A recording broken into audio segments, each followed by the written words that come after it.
Bab 266, bersiap. Diunggah oleh Baca Suara. Jangan lupa like dan subscribe, agar kami makin semangat upload lebih banyak. Menyurvei medan perang, saya menyaksikan untuk melihat apa yang akan dilakukan oleh anggota Alakri lainnya. Tatapanku tertuju pada seorang pria berambut hitam dengan baju besi kulit tipis selain pelindung kaki dan penyangga yang sepertinya terbuat dari logam berwarna tembaga saat dia berlutut di samping mayat prajurit yang telah kubiarkan mati. Saya mengharapkan semacam penguburan tiruan atau setidaknya selimut yang menutupi tubuhnya, tetapi sebaliknya, prajurit berambut hitam itu mulai mengobrak-abrik barang-barangnya, menjarah setiap peralatan yang tersisa yang belum dimakan atau dirobek oleh monster iblis itu. Meskipun akulah yang membiarkan dia mati, aku merasa jijik dengan perilaku orang-orangnya.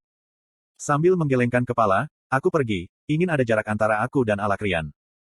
Tidak ada bukit, bebatuan, atau formasi alami apapun di dataran yang luas ini, jadi saya hanya menemukan tempat yang cukup jauh bagi saya untuk mengawasi Alakrian. Aku duduk di atas tanah yang keras dan tidak rata, dengan cemas memutar rumput kering yang dengan kuat menempel di tanah. Mataku menjelajahi 6 kamp terpisah yang telah didirikan sejak perjalanan singkatku.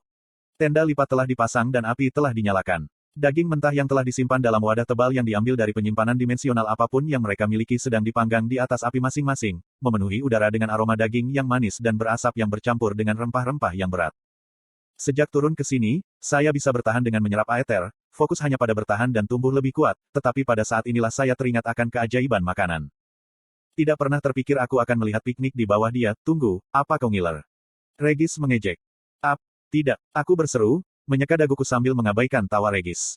Hanya ketika beberapa orang Alakrian menatapku, aku menyadari aku baru saja berbicara dengan keras. Membersihkan tenggorokanku, aku memejamkan mata dan mulai bersepeda aether ke seluruh tubuhku.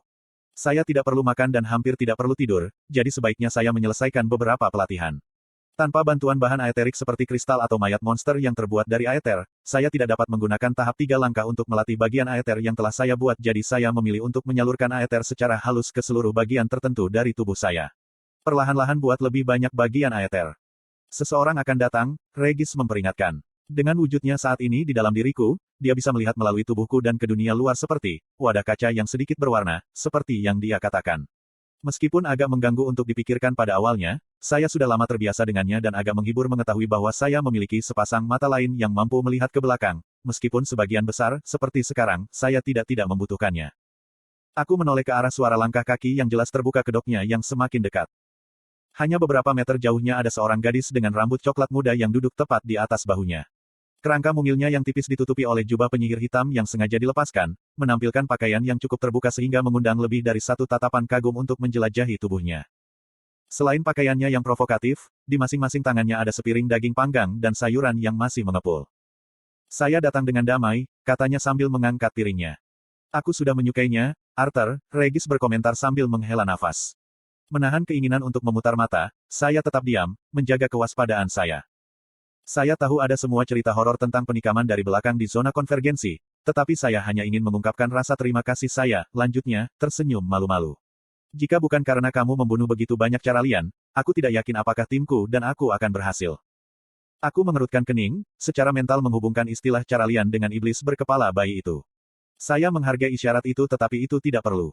Saya bersikeras. Gadis itu membungkuk untuk meletakkan piringnya di tanah, sebelum menyelipkan poninya yang jatuh ke belakang telinganya saat dia bertatapan denganku. Dan nama saya Daria Lendert. Jika Anda mencari tim, kami memiliki simulet ekstra dan striker yang kuat selalu diterima. Terutama yang tampan. Petik 2. Ya ampun, utuh batinku dalam diriku memiliki beberapa pikiran yang sangat nakal, gumam Regis. Tahukah kamu apa itu simulet? Saya bertanya. Utuh batin terlalu sibuk memikirkan hal-hal lain untuk peduli apa itu simulet. Jauhkan pikiranmu dari selokan, bentakku. Regis menghela nafas, menyalahkanku karena mengalihkan perhatiannya dari Daria. Saya pikir itu adalah artefak dari beberapa jenis yang digunakan oleh Leser. Hanya itu yang bisa saya kumpulkan dari bank pengetahuan Uto. Saya tidak berpikir dia terlalu peduli dengan hal-hal kecil seperti ini. Petik 1.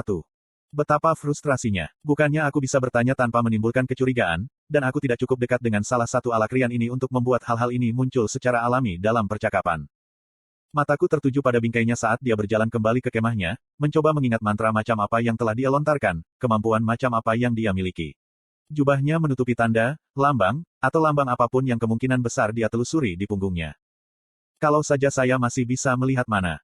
Gumpalan aromatik yang keluar dari makanan yang baru dipanggang pasti telah mencapai lubang hidung saya karena saya mendapati diri saya menatap kedua piring makanan, satu berisi potongan daging panggang dan yang lainnya diatapi sayuran dan kentang.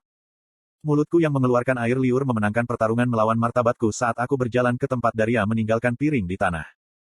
Persetan, bukannya aku bisa keracunan atau apapun, pikirku sambil menusuk garpu yang dia tinggalkan dengan baik hati ke dalam potongan daging menghitam yang masih meneteskan jus sebelum memasukkannya ke dalam mulutku. Setiap gigitan mengandung kantong rasa yang meledak di mulut saya dan meluncur ke tenggorokan saya. Dibutuhkan setiap ons pengendalian diri untuk mencegah diri saya memetik sisa daging dengan tangan dan memotongnya. Saya menggigit lagi bersama beberapa sayuran, membiarkan campuran rasa dan tekstur bercampur dan selaras sebelum dengan enggan menelannya. Pikiranku pasti langsung kosong setelah itu karena pada saat aku sadar, hampir semua daging dan setengah dari sayuran telah habis. Iklan. Kurasa aku belum pernah melihatmu begitu bahagia, komentar Regis. Agak menakutkan. Petik 2. Karena malu, saya mengeluarkan batuk sebelum perlahan-lahan memakan sisanya. Orang berikutnya yang mendatangiku adalah prajurit yang telah menjarah pemilik perisai mati itu. Dia memberiku senyuman muram saat dia berjalan ke arahku. Terlepas dari tatapan hati-hati yang saya berikan padanya saat dia mendekat, dia duduk beberapa kaki jauhnya dan bertanya, jadi berapa banyak rekan satu tim yang kalah? Tidak ada, jawab saya singkat. Saya datang ke sini sendirian. Rahang pria itu tampak mengendur. Kamu seorang pendaki tunggal. Saya tetap diam. Namaku Trider, ngomong-ngomong, kata pria itu, mencondongkan tubuh ke arahku dan mengulurkan tangan. Dan kurasa sekarang aku juga seorang petapa kuasi Solo, karena rekan setimku meninggal. Saya tidak mengambilnya dan Trider akhirnya mengambil kembali tangannya dengan tawa tidak nyaman. Kurasa Ascending Solo membuatmu sedikit berhati-hati tapi tidak apa-apa. Bagaimanapun, saya datang ke sini untuk melihat apakah Anda menginginkan pasangan untuk sisa pendakian ini. Saya tidak yakin seberapa jauh Anda mencoba untuk pergi tetapi saya berencana untuk keluar di perempatan berikutnya jadi jika Anda ingin. Saya menolak, potong saya. Apa? Oh, apakah Anda khawatir tentang pembagian penghargaan? Petik 2. Tidak, terima kasih, jawab saya tanpa ragu. Itu pengaturan yang terhormat, kata Trider dengan nada frustrasi dalam suaranya. Terganggu oleh desakannya, aku membalas dengan nada dingin. Kata, terhormat, tidak ada artinya bagi orang yang merampok tubuh rekan satu timnya untuk mendapatkan perlengkapan. Trider tersentak ke belakang, matanya terbelalak karena terkejut dan bingung. Kamu bercandakan, membawa peralatan berharga kembali ke rumah untuk darah petapa adalah apa yang diinginkan Warren. Petik 2. Tiba-tiba, saya merasa seperti yang membuat kesalahan. Saya mencoba memulihkan kata-kata terakhir saya dengan sedikit mengalihkan pembicaraan. Itu bukanlah apa yang saya maksud. Rasanya tidak benar membiarkan tubuhnya di tempat terbuka untuk membusuk atau dimakan oleh cara lian itu. Petik 2. Oh, kamu pasti dari Sheikh Clar. Trider terkekeh. Jangan tersinggung, tetapi gagasan seperti itu sebabnya orang-orang dari domain Anda disebut Soft South. Di mana-mana, meninggalkan tentara di tempat kematian mereka adalah suatu kehormatan, terutama di dalam relik Tom. Petik 2. Tuanku benar-benar rasis, goda Regis, pura-pura jijik. Namun, leluconnya adalah cipratan dingin di wajah saya. Saya ingin membantah bahwa saya tidak tahu, tetapi itu hanya untuk membuktikan bahwa rasisme benar-benar dipicu oleh ketidaktahuan, sama halnya dengan kemarahan atau kemarahan. Aku pindah ke Vekor karena itu juga, aku berbohong, mencoba memastikan ceritaku tetap sesuai dengan apa yang kukatakan pada pendekar pedang. Tapi kurasa ajaranku dari Sheikh Clar masih ada. Trider terus mengoceh. Betulkah? Bagaimana kamu bisa? Tidak masalah. Kurasa seorang pendaki Solo yang ulung tidak akan memiliki masalah untuk diterima di Vekor. Saya dari Etril jadi kita akan berada di seberang benua begitu kita keluar. Petik 2. Sepertinya begitu, aku setuju, meskipun aku tidak tahu di mana aku akan berakhir setelah aku meninggalkan kotoran ini, relik Tom. Setelah jeda singkat, saya berbicara dengan ragu-ragu. Jika aku bisa menanyakan beberapa pertanyaan juga. Siapa 3 penguasa di sana? Trider melihat ke tempat yang saya tunjuk. Saya ingin menanyakan hal yang sama setelah saya melihat Anda berbicara dengan penyerang pendekar pedang. Saya tidak yakin siapa mereka tetapi jika Anda melihat penghargaan yang mereka miliki, jelas mereka bukan atasan normal Anda. Terutama pedang merah yang dipegang gadis itu. Warren dan saya telah bergabung dengan zona konvergensi ini hanya 2 hari yang lalu, tetapi seharusnya, ketiganya telah berada di sini selama lebih dari seminggu sekarang. Tidak heran mereka dalam kondisi yang buruk. Petik 2. Sobat, orang ini banyak bicara, Regis menggerutu.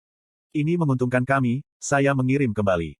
Pokoknya, saya akan membiarkan Anda kembali ke pelatihan Anda. Tawaran itu masih berlaku, kecuali jika Anda sudah menerima tawaran dari keajaiban darah Leander, katanya dengan sedikit kekecewaan. Aku tidak akan menyalahkanmu jika kamu melakukannya juga, dia adalah kastor yang berbakat dan cantik untuk dibuting. Setelah Trider berjalan kembali ke kamp kecilnya, saya melanjutkan pelatihan saya sampai beberapa jam telah berlalu. Kam-kam mulai mengemasi barang-barang mereka, masing-masing bersiap-siap berangkat seolah-olah sudah ada kesepakatan sebelumnya. Dari apa yang bisa saya lihat, tidak ada pemimpin dalam kelompok 13 orang ini kecuali saya. Aku juga bangun, menyeka keringat di alisku dengan kemeja ekstra yang kubawa di tas bersama dengan batu Sylvie.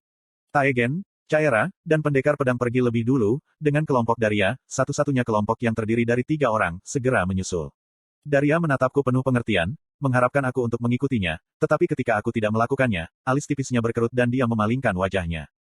Satu-satunya orang yang bepergian sendiri adalah Trider. Aku memberinya anggukan mengakui sebelum mengikuti yang lainnya yang melakukan perjalanan berpasangan di belakang 2 kelompok yang terdiri dari 3 orang yang memimpin tamasya ini. Kecepatan kami adalah sprint konstan saat kami mencoba untuk menutupi tanah sebanyak mungkin tanpa menggunakan terlalu banyak mana, atau dalam kasusku, aether, sebelum gelombang berikutnya datang. Mungkin saja saya bisa menjaga kecepatan tanpa henti menuju pintu keluar dari zona ini, tetapi bagi semua orang, beberapa jam istirahat sangat penting jika kami harus melawan gelombang lain. Saat kami berlari dalam formasi barisan menuju tempat sumber kekuatan berada, saya bisa merasakan stres membangun di antara kelompok. Ketika langit benar-benar berubah menjadi merah, ketegangan Alakrian memuncak menjadi ledakan mana saat masing-masing dari mereka segera bersiap untuk pertempuran. Aku memutuskan untuk menyendiri, tidak bergabung dengan Trider atau Daria, tetapi Trider tetap berada di sisiku ketika langit bergeser, mungkin untuk perlindungan atau mungkin untuk membuktikan dirinya kepadaku. Matahari merah, yang seharusnya menjadi sumber tenaga di zona ini, berdiri tinggi di atas kami, tetapi kali ini lebih dekat, tidak lebih dari 1 atau 2 hari perjalanan. Kekuatan mengalir melalui anggota tubuh saya saat aether berputar di dalam diri saya. Mataku mengamati sekelilingku, berharap melihat segerombolan monster datang dari kejauhan. Bukan itu masalahnya. Para caralian bangkit dari tanah seperti undead yang bangkit dari kuburan mereka, mencakar diri mereka sendiri dari retakan tanah padat dengan cakar merah mereka di sekitar kita. Segera, mantra meledak saat para pendaki memulai serangan pendahuluan mereka, tapi aku tidak bisa menahan untuk tidak menatap cakar yang tumbuh dari tanah. Bukan hanya saya, Ascenders lainnya membeku ketika caralian pertama berhasil muncul sepenuhnya. Itu, bersama dengan saudara-saudaranya yang lain berukuran 2 kali lipat gelombang caralian sebelumnya, berdiri sekitar 10 kaki tingginya, dan memiliki sepasang lengan ekstra. Dan menilai dari raut wajah semua orang, jelas terlihat bahwa ini tidak normal.